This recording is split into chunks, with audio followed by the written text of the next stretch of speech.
একজনকে বলা হয় নবী, বহুজনকে বলা হয়েছে আম্বিয়ায়ে কেরাম, একজনকে বলা হয় ওলি, বহুজনকে বলা হয়েছে আউলিয়া। আল্লাহ কোরআনে বলছেন আলা ইন্না আউলিয়া আল্লাহ লা খাউফুন আলাইহিম ওয়ালা হুম ইয়াহজানুন। চিল্লায়ে বলুন আল্লাহু আকবার। আচ্ছা, অবশ্যই সাবধান, হুঁশিয়ার, ডেঞ্জার, বিপদ, খাতরা আছে তোমাদের জন্য। কে বলছে? আল্লাহ শব্দ দিয়ে আল্লাহ বান্দাদের কাছে হুঙ্কার দিয়ে বলছেন সাবধান হয়ে যাও, বিপদ আছে, খাতরা আছে, হুঁশিয়ার হয়ে যাও। ইন্না আউলিয়া আল্লাহ, আমার সঙ্গে যারা দোস্তি করেছে, আমার সঙ্গে যারা বন্ধুত্ব করেছে, এদের সম্পর্কে যেন কোনো মন্তব্য করিও না, এদের সম্পর্কে কোনো বাজে কথা যেন জবান দিয়ে প্রকাশ করিও না। আমার সঙ্গে যারা বন্ধুত্ব করলো, দোস্তি করলো, ফ্রেন্ডশিপ স্থাপন করলো, আউলিয়াতের সম্পর্ক তৈরি করলো, আমি আল্লাহ ছাড়া কিছুই যারা চেনে না, জানে না, এরা হলো দুটি দলের মানুষ। একটি দল হলো নবীদের দল। নবীরা বিপদে মুসিবতে দুঃখ দুর্দশায় যখন পড়েছেন, পৃথিবীর কোনো বাদশার কাছে, কোনো মন্ত্রীর কাছে, কোনো মানুষের কাছে হাত পেতেছে? কথা বলে? নবীরা কোনোদিন কোনো মানুষের কাছে হাত পেতেনি, সাহায্য চেয়েছেন কার কাছে? আল্লাহর কাছে। আর একটা দলের মানুষ পৃথিবীতে বিপদে মুসিবতে সমস্যায় পড়লে দুনিয়ার কোনো মানুষের কাছে যে দুঃখ জানায়নি, কারো কাছে যে হাত পাতেনি, এটা হলো ওলিয়া উলিয়ার দল। যেমন আমাদের বসিরহাটের মহানাবাগে ঘুমিয়ে আছেন একজন ব্যক্তি, আছে না নাই? বসিরহাটের বাদামতলা আস্তানায় ঘুমিয়ে আছেন শাহ ওলি সাহেব, যিনি বসিরহাটের জমিনে দিনের দাওয়াত দিয়েছেন বাঘের পিঠে চেপে। কিসের পিঠে? আচ্ছা, এখন একটা ডাল কুত্তার পিঠে যদি উঠতে বলা হয়, ওঠা যাবে তো নাকি? যা শিকল দিয়ে বেঁধে রাখে ডাল কুত্তা, ওরে যদি ছেড়ে যায় তো যারে সামনে পাবে তারে ঘ্যাক করে সে কামড়াবে কিনা? আর একটা ডাল কুত্তা দেখলো ভয় পাই, ভাই তোমার কুকুর ধরো, ভিক্ষের দরকার নাই, ঠিক কি না? ভিক্ষুক ভিক্ষা নিতে গেলে যদি কুকুর ঘেউ ঘেউ করে এগিয়ে আসে, ও ভিক্ষুক আর ভিক্ষা চাইবে? বলে আগে কুকুর ধর ভাই, আমার ভিক্ষের দরকার নাই। বাঘের পিঠে চেপে চেপে বেরিয়েছেন যিনি, তার নাম শাহ আলী রহমাতুল্লাহ আলাইহি। বসিরহাট বিশালীহাটার বাদামতলায় কবরস্থ হয়ে আছেন শাহ সুবি রমজান আলী সাহেব। আমাদের নেওরাদিগির আস্তানা রোডে ঘুমিয়ে আছেন, যিনি নারকেল গাছকে দুমড়িয়ে নিয়ে ডাব পেড়ে নিয়ে ছেড়ে দিয়েছেন, গাছ আবার সোজা হয়ে উঠে গেছে। নারায়ে তাকবীর। আচ্ছা, আমি আপনি যদি 10 জন বেগে ধরি ডাব গাছে ঝুলি, নারকেল গাছ ঝুলি, ও মাথা দুমড়ি আসবে তো নাকি? কি আসবে না? বেত দুমড়ালে যেমন দুমড়িয়ে এক জায়গায় হয়ে যায়, কুঞ্চি দুমড়ালে যেমন দুমড়িয়ে এক জায়গায় হয়ে যায়, যায় না? যায় না? আল্লাহ দুনিয়ার সব সৃষ্টিকে মানুষের ওই রকম বশ করে দিয়েছে। যদি বলেন হোয়াট ইজ দ্য ডকুমেন্ট, আল্লাহ কোরআনে সূরা বাকারায় বলছেন হুয়াল্লাযী খালাকালাকুম মা ফিল আরদে জামিআ। চিল্লায়ে বলুন আল্লাহু আকবার। আরেকটু জোরে বলুন আল্লাহু আকবার। আল্লাহ বলেন যা কিছু চোখে দেখছো, যা কিছু দেখতে পাও না, জলে এবং স্থলে, ডাঙায় এবং পানিতে যত সৃষ্টি বসবাস করে, সব সৃষ্টি মানুষের হুকুম তামিল করে। খলাকালাকুম মাফিল আরদে জামিয়া। জামিয়া শব্দের অর্থ হলো সব। যা কিছু দেখতে পাও, যা কিছু দেখতে পাও না, সব সৃষ্টি আমি তোমাদের জন্য বশ করে দিয়েছি। যারে যা বলবেন তাই শুনবে। এখন আমি আপনি যদি কাউকে কিছু বলি, বিড়াল ইলিশ মাছের ঝোল দিয়ে আমার সামনে এখন বাটি রেখে গেছে বাড়ির মেয়েরা, হঠাৎ পেট ব্যথা করতেছে, সম্ভবত আমাশার পায়খানার বেগ, এখন বাটিতে ইলিশ মাছের ঝোল, একটু টয়লেটে বাথরুমে যাচ্ছে, আমাশার পায়খানার বেগ লেগেছে। আচ্ছা, আমাশার পায়খানার বেগ লাগলে ঠিক থাকা যায়? পেট ব্যথা করে মনে হয় যেন 5-7 কেজি হবে, যে দেখছেন 15 গ্রাম। আমার স্যার পায়খানা দুটো কি 2 ফোঁটা বা ছোট্ট একটু গানি যেন পায়খানা লেগেছে 5-7 কেজির মতন। এখন বিড়ালকে যদি ডেকে বলি গোশতের বাটিটা, খাসির গোশের বাটি, ইলিশ মাছের ঝোলের বাটি রেখে একটু টয়লেটে যাচ্ছি, পায়খানা করে আসিস, আমার বাটিটা পাহারা দিস। আমি মৌলভী, 5 ওয়াক্ত নামাজ পড়ি, রমজান মাসে রোজা রাখি, মাথায় টুপি দিয়ে চলি, মুখে দাড়ি রাখি, হাঁটুর নিচে লম্বা জামা, নবীর আদর্শের অনুসরণ অনুকরণ করে চলি। আর বিড়ালের বললি বিড়াল শুনবে তো মৌলভী আবুল কালামের কথা? এই কথা কি ঘুমিয়ে পড়েছেন সব? বিড়াল শুনবে তো? কেন শুনবে না? আমার মাথায় রয়েছে টুপি, মুখে রয়েছে দাড়ি, গায়ে রয়েছে হাঁটুর নিচে লম্বা জামা, 5 ওয়াক্ত নামাজ পড়ি, রমজানে রোজা রাখি, মিথ্যা কথা বলি না, কারো মাল না বলে চুরি করি না, সিনেমা যাত্রা অনুষ্ঠানে যাই না, সিনেমা হলে যে হাত চালিয়ে টিকিট কাটি না, যাত্রার মজলিসে যাই না, ভিডিও দেখি না। আমার ভাইরা কারো হক ফাঁকি দিয়ে খাই না। কিন্তু বিড়ালের বললে বিড়াল বলবে আমার স্যার পায়খানা একটু সময় লাগবে বেশি, যদি না লাগে তো একটু বেশি বেশি করে সময় দিয়ে পায়খানা করে আসবি, কারণ আমি কাটাকুটি একসঙ্গে খাবো, তুই যখন আসবি শুধু খালি বাটি ছাড়া আর কিছু না দেখিস। কি ঠিক না? খালি বাটি ছাড়া যেন ও বাড়িওয়ালা তুমি না দেখো, বাটি পরিষ্কার করে সেটে খেয়ে নেব। কারণ বাংলাদেশের পর্দার ইলিশ, পশরের ইলিশ যেমন সুগন্ধ তেমন টেস্ট, ঠিক কি না? জীবনে পেয়েছি, এতদিন শুধু দিয়েছো কাটার কাটা, খেতে যে কত জিভে গালে ফুটেছে তার ঠিক নাই। আর আজকের স্পেশাল মাল পেয়েছি, এজন্য বাটিটাও ধোয়া লাগবে না, ওটাও সেটে ধোয়ার কাজ করে দেব। শাহ সুফি রমজান আলী রহমাতুল্লাহ আলাইহি গাছতলায় বসে বসে বলছেন, আল্লাহ মনে একটু শখ জেগেছে, পানি পিপাসা লেগেছে, কিন্তু যেখানে বসে আছে এইখানে তো দেখছি নারকেল গাছ। কি গাছ?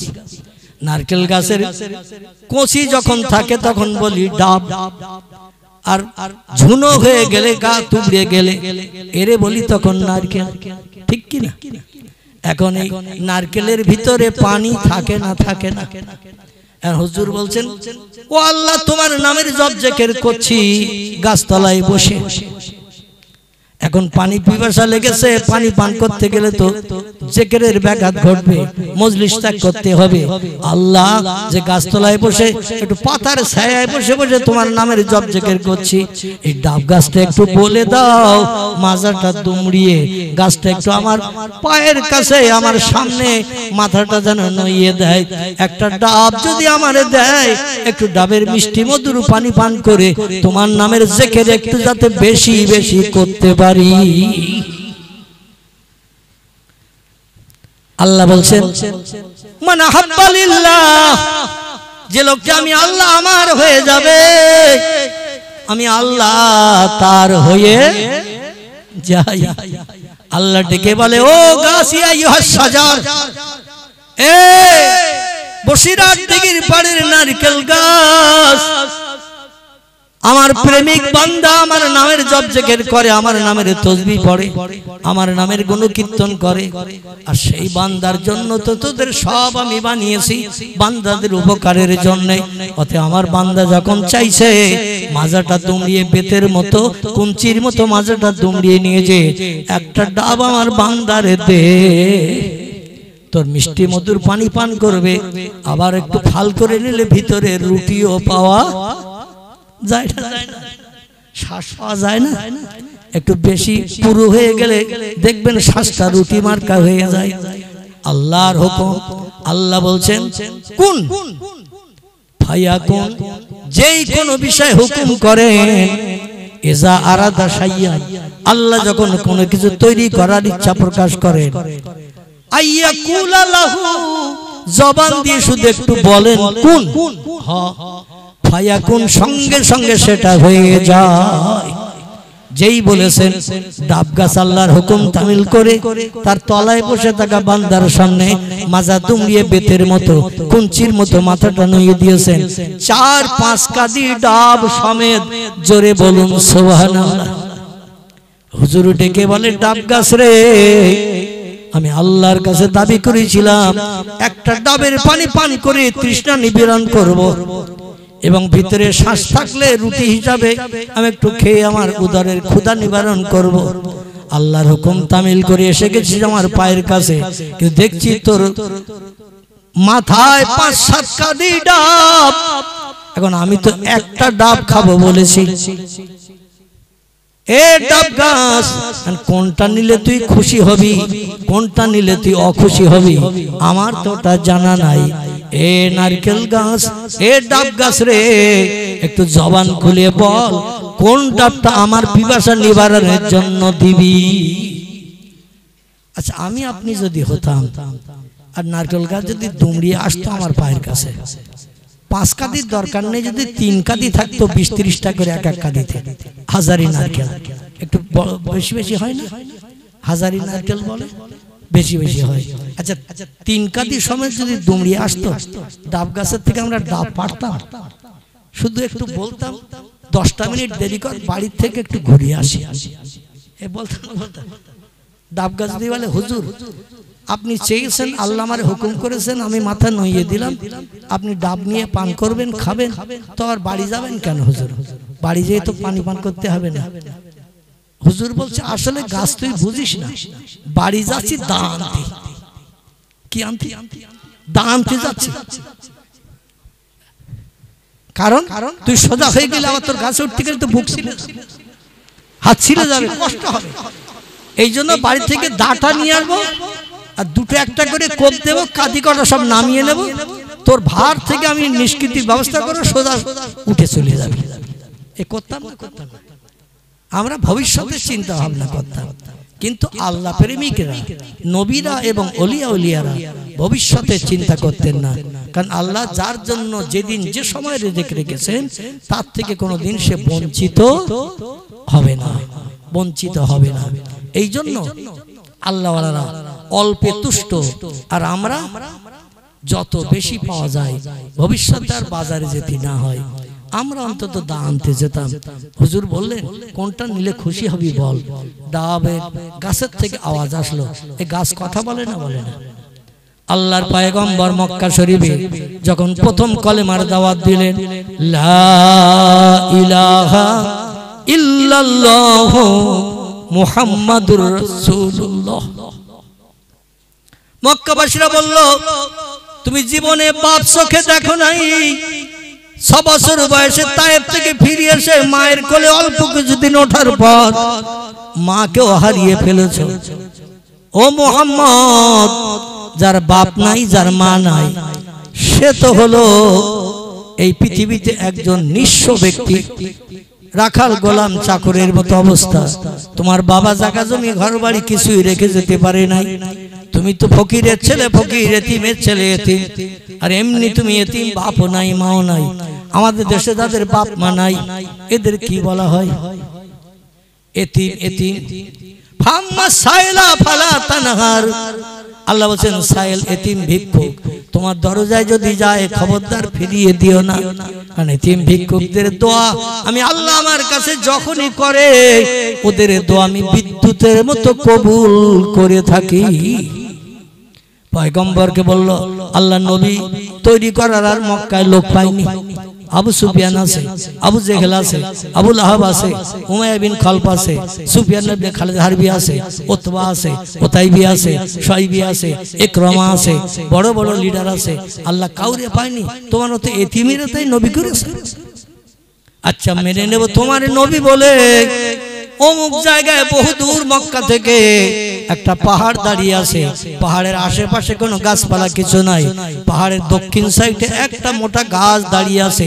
বহুদিন পূর্ব থেকে আমরা দেখি যাই আর আসি, ওই গাছতলায় মাঝে মাঝে আমরা বিশ্রাম করি সূর্যের রৌদ্র থেকে নিষ্কৃতির জন্য। মক্কা থেকে প্রায় 15 থেকে 18 কিলোমিটার রাস্তা দূরে আছে, ফাঁকা মরুভূমি রাস্তা পথ, ওখানে আমরা মাঝে মাঝে বিশ্রাম করে থাকি। মুহাম্মদ ওই গাছটা যদি কি তুমি কথা বলিয়ে নবীর প্রমাণ দিতে পারো, তাহলে আমাদের নবী বলে মানতে কোনো আপত্তি থাকবে না। রাসূল বলেন পাথরের কথা বলালাম। আবু জেহেলের বাড়ির পাশের কুল গাছের কুল আমি পাথর বানিয়ে দিয়ে কথা বলালাম। জোরে বলুন একটু সুবহানাল্লাহ। আবু জেহেলের ঘরের পাশে একটা কুল গাছ ছিল। কি গাছ? বাংলাদেশের লোকেরা ওরে বলে বড়ই গাছ। কি বলে? বড়ই গাছ। আমাদের দেশে আমরা বলি কুল গাছ। এই কুল গাছ ছিল আবু জেহেলের বাড়ির দরজার পাশে। তো মাঝে মাঝে আবু জেহেল ঘর থেকে বেরিয়ে এসে সকালবেলা সাত সকালে জমজমের পানি খাওয়ার আগে ওই কুল একটা দুটো করে পেড়ে পেড়ে খেত। তো রাসূল বললেন, ও চাচা তুমি সকালবেলায় কষলা কুল কেন খাচ্ছ? আবু জেহেল বলছে, ভাই তুই জানিস না আমার বহুদিন থেকে ডায়াবেটিস, সুগার রোগ। তাফসীর কারকেরা কিতাবে বলেছেন বিশ্ব নবী মুহাম্মদ রাসূলুল্লাহ জামানায় প্রথম সুগার রোগ ধরা পড়েছিল আবু জেহেলের দেহে। জোরে বলুন একটু সুবহানাল্লাহ। আবু জেহেলের দেহে প্রথম সুগার রোগ ধরা পড়েছিল। তাই সুগার রোগ থেকে নিষ্কৃতির জন্য একটু টক কুল খেত। কি কুল? টক কুল একটু খেত, যাতে সুগার হালকা হয়, কম হয়। এখন এই কুল পেড়ে নিয়ে রাসূলের সামনে এসে বলছে, মুহাম্মদ আমার মুঠার ভিতরে কি আছে তুমি না দেখে যদি বলতে পারো তোমার পয়গম্বর মেনে নেব। নবী বলছেন, তোমার মুঠার ভিতরে কি আছে ও আমারে দেখিনি, আর আমি মুহাম্মদ তোমার মুঠার ভিতরে কি আছে আমিও দেখিনি। তবে তোমার মুঠার ভিতরে যে জিনিসটা আছে ও যদি মুঠার ভিতরে থেকে আমারে পয়গম্বরের স্বীকৃতি দেয়, আমারে পয়গম্বর বলে মেনে নিতে তোমার কি কোনো আপত্তি থাকবে চাচা? আবু জেহেল বলছে, মুহাম্মদ তুমিও যারে দেখোনি সে যারে দেখিনি, আর সে তোমার পয়গম্বরের স্বীকৃতি দেয় মুঠার ভিতর থেকে, এটা তো অবিশ্বাস্য ব্যাপার। একবার তুমি কথা বলি আমাদের শোনাও। আবু জেহেল আছে, আবু লাহাব আছে, উমাইয়া বিন খালফ আছে, সুফিয়ান আছে, আবু সুফিয়ান, এমন করে উতবা আছে, উতাইবিয়া আছে, ইকরামা আছে, বড় বড় লিডার আছে। কাবা শরীফের চাতওয়ালে। কোথায়? কাবা শরীফের চাতওয়ালে। বর্তমান যে চাতওয়ালা হাজিরা তপ করে ঘুরে বেড়ায়, এই চাতওয়ালা। আল্লাহ নবী বলছেন, এ আবু জেহেলের হাতের পাথরের কুচি, কি বললেন? ইয়া আইয়ুহাল হাজার, এ আবু জেহেলের হাতের পাথরের কুচি, তুমি আমারে দেখো নাই, আমি তোমারে দেখি নাই। তুমি ওই মুঠার ভিতরে থেকে আমি কে একটু পরিচয় দাও আমার পাড়া প্রতিবাসীর কাছে। চিল্লায়ে বলুন একটু সুবহানাল্লাহ। রেখেছিল হাতে কি? কুল। কিন্তু নবী বলছেন পাথরের কুচি, আমি যদি পয়গম্বর হয়ে থাকি তুমি হাতের মুঠার ভিতর থেকে আমার পরিচয়টা আমার পাড়া প্রতিবাসীদের দাও।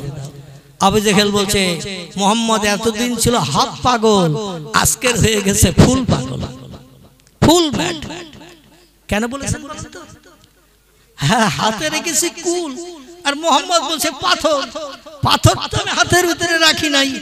অতএব মুহাম্মদের কথা যে মিথ্যা এতদিন পর্যন্ত একটা প্রমাণ করতে পারিনি। আজকের মুহাম্মদ মিথ্যাবাদী, একটা প্রমাণ হলেই এনাফ, যথেষ্ট। আর বেশি প্রমাণ দিতে হবে না। যেই আমাদের কাছে কলেমার কথা বলবে সেই বলো তুমি তো মিথ্যাবাদী, তুমি কুলকে বলছো পাথর, তাহলে এটা তোমার মিথ্যা কথা। আচ্ছা, রাসূল জীবনে কোনোদিন মিথ্যা বলেছে? বলার দরকার হয়েছে? আল্লাহর নবী কুল হাতে থাকতো পাথরের কুচি বলেছেন। আল্লাহ পাক বলে, জিবরিল আমার নবী হাতে কি আছে দেখিনি, এবং আমার তরফ থেকে নবীকে খবর দেয়া হয়নি। নবী মনে করলো ঘরের আশেপাশে সব পাহাড়, আর পাহাড়ে কি ভরা থাকে? পাহাড়ে পাথর ভরা থাকে। পাহাড়ের নিচে গুঁড়ো গাড়া সব কুচি কুচি পাথর থাকে, রাস্তাঘাটও পাথরের কুচি থাকে। নিশ্চয়ই আবু জেহেল পাথরের কুচি নিয়ে এসেছে, এটা নবী ধারণা করি তথ্যটা দিয়ে দিয়েছেন। আল্লাহ বলেন, জিবরিল ইযহাব ইয়া আইয়ুহা জিবরিল ইলা রাসূলিহি, তাড়াতাড়ি করে আমার পয়গম্বরের কাছে যা, এবং আমি আল্লাহ পাক পয়গম্বরকে অপমান করব না বলে আমি কুলটাকে পাথর বানিয়ে দিয়েছি। নারায়ে তাকবীর, নারায়ে তাকবীর। আমরা যেটা দেখতে পাই না সেটা দেখতে পাই কে? আমরা যে কাজটা তাড়াতাড়ি করতে পারি না সেটা তাড়াতাড়ি করতে পারে কে? আমরা যে খবরটা তাড়াতাড়ি জানতে পারি না সবার আগেও খবরটা জানতে পারে কে? আমার ভাইরা, যিনি সবার আগে দেখতে পান, যিনি সবার আগে কাজ করতে পারেন, যিনি সবার আগে শুনতে পান, কথাটা ঠিক না ভুল? সবার আগে যিনি শুনতে পান তিনি আল্লাহ সুবহানাহু ওয়া তাআলা। নবীজি মিথ্যাবাদী সাজবে, আল্লাহ এটা পছন্দ করলেন না, এবং আল্লাহর ফেরেশতা ওহী জিবরিল আমিন আসারও সুযোগ নবী দেন নাই। জিবরিল এসে তত্ত্ব দেবে, তারপরে নবী বলবে, এটা নবী তখন জিবরিলের আসার অপেক্ষা করেন নাই। জিবরিল এক মুহূর্তের ভিতরে পৃথিবীর জমিনে, এক সেকেন্ডের ভিতরে লৌহে মাহফুজের নিচে, আরশ কুরসির নিচে, সিদরাতুল মুনতাহা, ওইখান থেকে এক মুহূর্তে, এক সেকেন্ডের ভিতরে পৃথিবীর জমিনে নেমে আসতে পারে। আমার ভাইরা, আল্লাহ বললেন জিবরিল ইযহাব ইলা রাসূলিহি, আমার নবীর কাছে তাড়াতাড়ি করে যা, যে আমার নবী যে তত্ত্বটা দিয়েছেন শত্রুরা মিথ্যা প্রমাণ করে আমার নবীর অপমান করবে, হাসি ঠাট্টা শুরু করে দিয়েছে। ওদের হাতের মুঠা খোলার আগে আমি আল্লাহ ওই কুল দুটোকে পাথর বানিয়ে দিয়েছি। এটা আমার নবীকে যে একটু বলে দে, আসলে পাথর ছিল না, ওর বাড়ির সামনের গাছের কুল মুঠা করে নিয়ে এসেছে। সকালবেলা ডায়াবেটিস রোগী থেকে নিষ্কৃতির জন্য কুল পেড়েছিল, বলে কুল মুঠো করে নিয়ে মোহাম্মদের পরীক্ষা কর। আমার ভাইরা, আল্লাহ যখন কোন বলেন সঙ্গে সঙ্গে সেটা হয় না, হয় না, হয়ে যায়। আল্লাহ কোন বলে দিলেন আরশ কুরসি থেকে। কোথা থেকে? আরশ কুরসি থেকে। আর জিবরিলকে বললেন তাড়াতাড়ি যা, নবীজির তথ্য লোপাট ওরা যেন করতে না পারে, মোটা খুললেই নবীজির তথ্য লোপাট হয়ে যেতে পারে। এই জন্য আমি আল্লাহ পাক বিশ্বনবী মুহাম্মদ রাসূলুল্লাহর কথাটাকে বাস্তবে সত্য প্রমাণের জন্য আমি কুলকে পাথর বানিয়ে দিয়ে দিলাম। আল্লাহ নবী চিন্তা করছেন, বললাম তো পাথর, এখন পাথর ছাড়া অন্য কিছু হবে কিনা কি জানি। ওরা তো একটা মিথ্যা প্রমাণ করলেই তো আমারে অপমান করার সুযোগ পাবে, কলেমার দাওয়াত আর কাউকে নিতে দেবে না, বলে মোহাম্মদ পাগল, মিথ্যাবাদী, মিথ্যাবাদীর কথা শুনে কোনো লাভ হবে না। আল্লাহ নবী বললেন, চাচা, লোকজন তো সব কাবার চাতালে দাঁড়িয়ে আছে, ও চাচা এবার তুমি মুঠা খোলো, আমিও দেখি, সবাই দেখুক। আর তুমি তো হাতে করে এনেছো, তোমার তো দেখার দরকার নাই, তবে তুমিও দেখো। জোরে বলুন একটু আমিন। চাচা বলছেন, আজকে ও দেশবাসী, ও পাড়া প্রতিবাসী, ও মক্কার অধিবাসীরা, আজকের মোহাম্মদ ফুল ম্যাড হয়ে গেছে, ফুল পাগল হয়ে গেছে। তার বাস্তব প্রমাণ আমি হাতের মুঠা খুলে দেখাচ্ছি, তোমরা দেখো। আসলে আমার হাতে কোনো পাথরের কুচি নয়, আমার বাড়ির দরজার বাম পাশে কুল গাছের দুটো কুল। আচ্ছা আচ্ছা, আমার ভাইরা, কটা বেজে দেখেন তো একটু ঘড়িতে? 12টা। তাহলে আলহামদুলিল্লাহ 2 ঘন্টা হয়ে গেছে, আমি শেষ করতে যাব খুব সত্তর ইনশাআল্লাহ। এখন যেই মুঠা খুলেছে, আবু জাহেল বলছে কুলে নিছি, মুঠা খুলে দেখে পাথর। জোরে বলুন সুবহানাল্লাহ। আল্লাহ নবী বলছেন, মা তারা ইয়া আম্মি ইয়া জাদ্দি ইয়া আখি, ও পাড়ার দাদারা, ও পাড়ার চাচারা, ও পাড়ার ভাইরা, কি দেখলে? চাচার হাতে কি দেখলে? বলছে তুমি যেটা বলেছো আমরা সেটাই দেখছি। এবার তোমার চাচারে জিজ্ঞাসা করি, তুমি কি এনেছো? আবু জাহেল বলছে, আল্লাহে, আমাদের সেই প্রভু লাতের কসম, উজ্জার কসম, হবলের কসম, দেবলের কসম, মান্নাতের কসম, আমার বাড়ির দরজার বাম পাশের কুল গাছের কুল আমি মুঠা করে এনেছি। রসুল বলছেন চাচা তুই মনে মনে ধারণা করেছিলে যে তুমি পাথরের কুচি আলগা করে কুল বলবে আর লোক সেইটা মেনে নিয়ে আমারে পাগল বলবে। এখন ও পাড়া প্রতিবেশী তোমরাই বলো আমি পাগল না আমার চাচা পাগল। কে পাগল? সবাই বলছে মোহাম্মদ সাদ্দাক্তা ইয়া মোহাম্মদ, তুমি হলে সত্যবাদী, তোমার চাচা হলো কাজ্জাব মিথ্যাবাদী, তোমার চাচাই হলো পাগল। জোরে বলুন একটু সুবহান। ঘটনা ঘটলো, নবীর ইজ্জত বাঁচলো, কিন্তু একটা ঘটনা ঘটে গেছে। ঘটনাটা একটু বলবো। একটা ঘটনা ঘটে গেছে, সম্ভবত আপনাদের কোনোদিনে ঘটনার তথ্য শোনা হয় নাই, আমি সেই তথ্যটা একটু দেব। সেটি হলো এই, দেখতে দেখতে 18 দিনের মতো পয়গম্বরের কাছে আর জিবরিল আসে না। কদিন? 18 দিনের মতো পয়গম্বরের কাছে জিবরিল আসে না। নবী দুশ্চিন্তায় পড়েছে। কি হলো? একদিন দুদিন তিন দিন অন্তর সমস্যা সমাধানের জন্য জিবরিল আসে। আল্লাহ নবী যখন কোনো সমস্যায় পড়তেন, মুসিবতে পড়তেন, তখনই আল্লাহর কাছে সাহায্য চাইতেন। আর আল্লাহ পাক বিশ্ব নবীকে সাহায্য করার জন্য লাওহে মাহফুজ থেকে কোরআনের আয়াত জিবরিল আমিন মারফত নবীজির কাছে পৌঁছে দিতেন। কোরআনে এই যে 6666টি আয়াত আছে, 23 বছর ধরে এই কোরআন নবীজির কাছে একটা দুটো তিনটে করে আয়াত, চারটে করে আয়াত, যখন যেদিন যতটা প্রয়োজন ততটা আয়াত জিবরিল আমিন দিয়ে আল্লাহ 23 বছর ধরে নবীজির কাছে পাঠিয়ে সব প্রশ্নের উত্তর দিয়ে দিয়েছে। কোরআন হলো প্রশ্নের উত্তরে ভরা। জোরে বলুন একটু সুবহান। কিন্তু 18 দিন আর জিবরিল আসে না। নবী বলে আল্লাহ কি ভুল করলাম, কি অপরাধ করলাম, কি অন্যায় করলাম?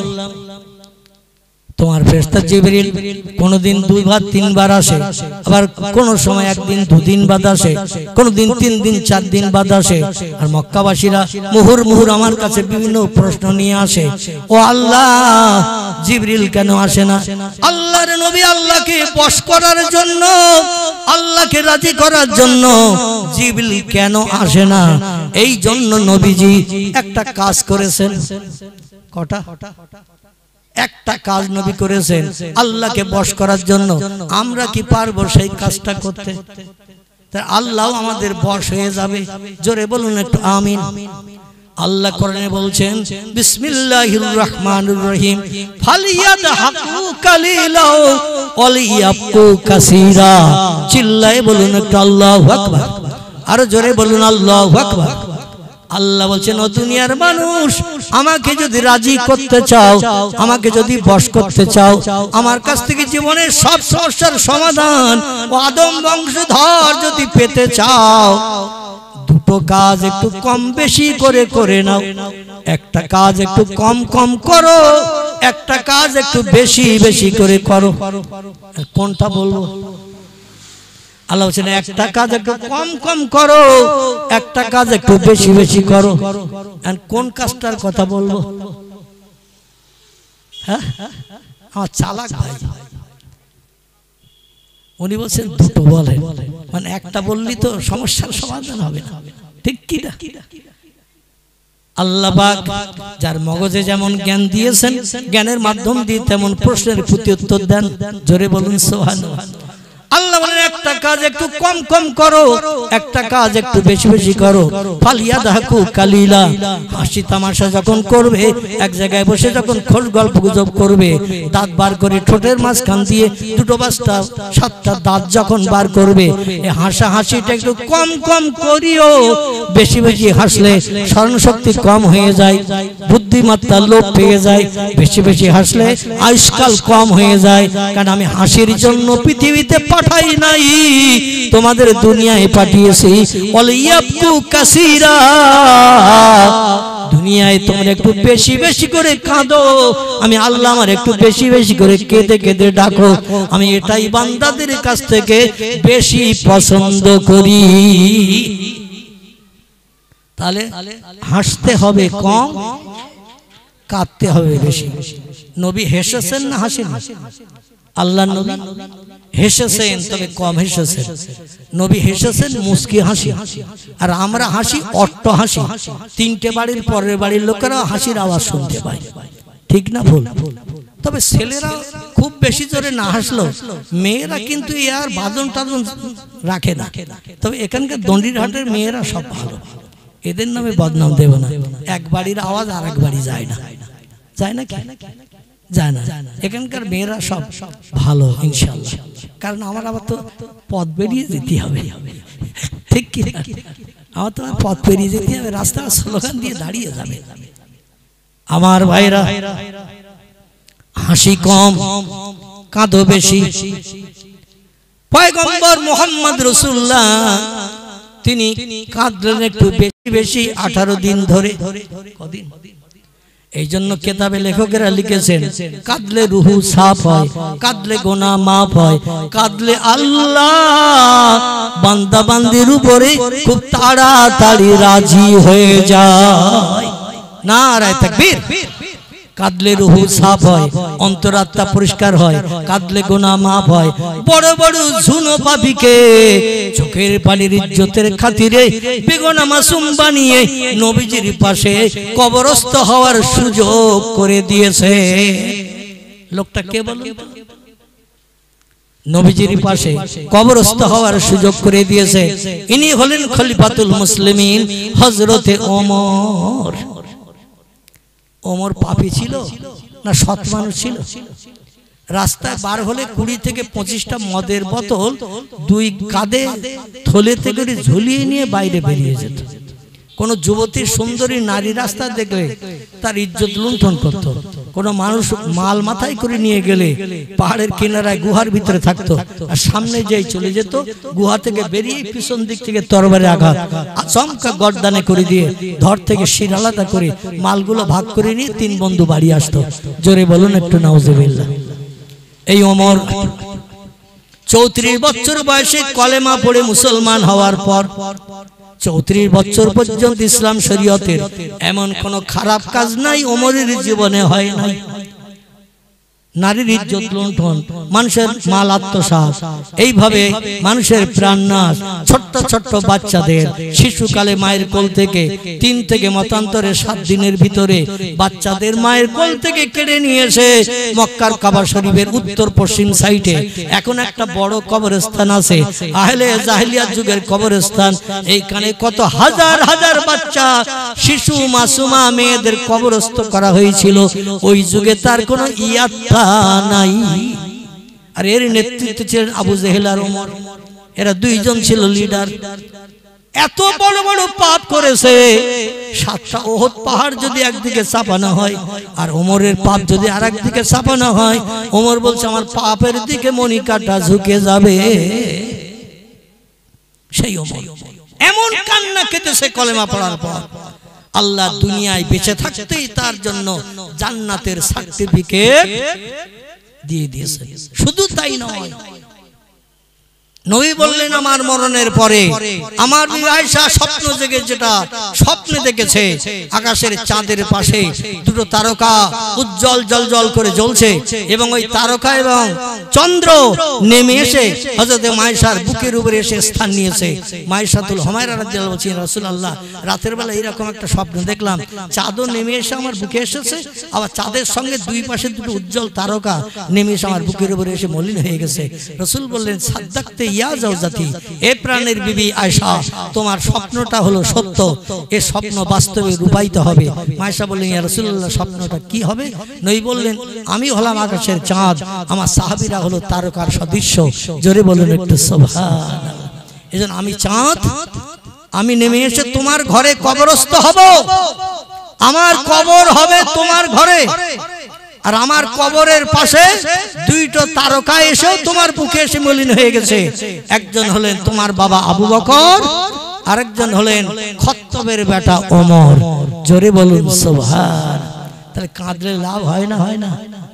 কাঁদলে লাভ হয়। নবীর পাশে কবরস্থ হওয়া এটা কি চারটেখানি ব্যাপার? আমি আপনি যদি বলি এ সৌদির পুলিশরা, সৌদি সরকার নবীর কবরের পাশে আরেকটা লোকের কবরের জায়গা এখনো আছে, এ আছে না?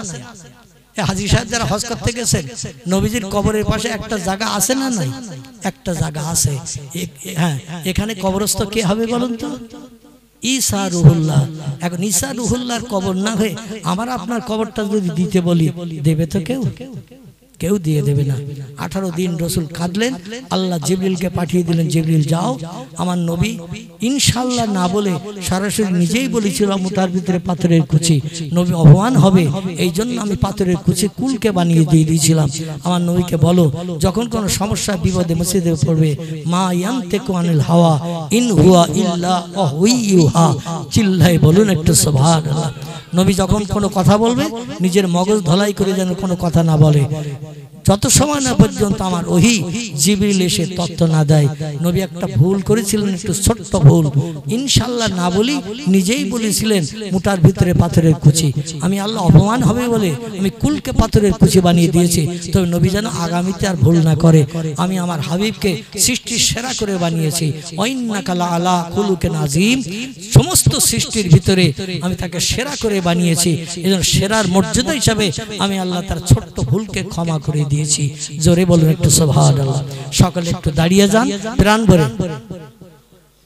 আলহামদুলিল্লাহ, আমার খুব স্নেহ ভাজন ভাই তিনি এসেছেন এবং তিনি শেষ দোয়া করবেন। কর্তৃপক্ষরা আমার সঙ্গে বলছিলেন তথ্যটা, তো ইনশাআল্লাহ উনি মিলাদ ক্যাম্প করে দোয়া সাবরেসানি করে দেবেন। আপনারা শেষ দোয়া পর্যন্ত থাকবেন তো নাকি? আচ্ছা, কে কে উঠে চলে যাবেন একটু হাত তোলেন তো দেখি। আলহামদুলিল্লাহ, তাহলে তাবারুক কাল সকালবেলা আর বাড়ি বাড়ি দিতে হবে না। আর যদি বলেন যে হুজুর শেষ বক্তার দোয়া পর্যন্ত থাকবো না, তাহলে তাবারুক আবার বাড়ি বাড়ি দিতে হবে, ঠিক কি না? তাই অনুরোধ করব, আর 10টা-15টা মিনিট এত সময় ধৈর্য ধরে রাত 12টার উপরে যখন বসে আছেন একটু ধৈর্য ধরবেন, পারবেন তো নাকি? ইনশাআল্লাহ আমার ভাই খুব সংক্ষেপে মিলাদ কিয়াম করে দোয়া সাবরেসানি করে দেবেন।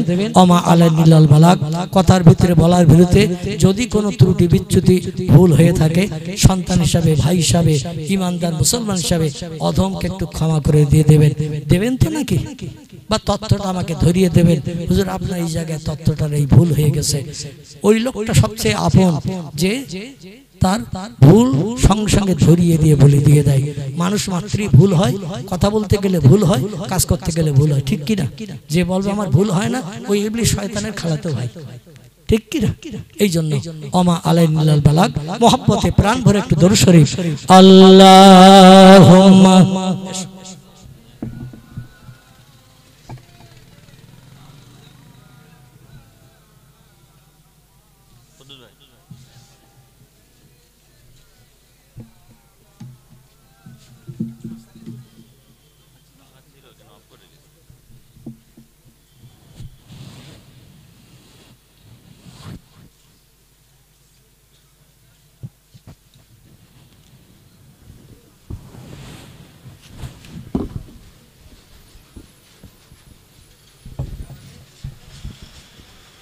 আসসালামু আলাইকুম ওয়া রাহমাতুল্লাহি ওয়া বারাকাতুহু।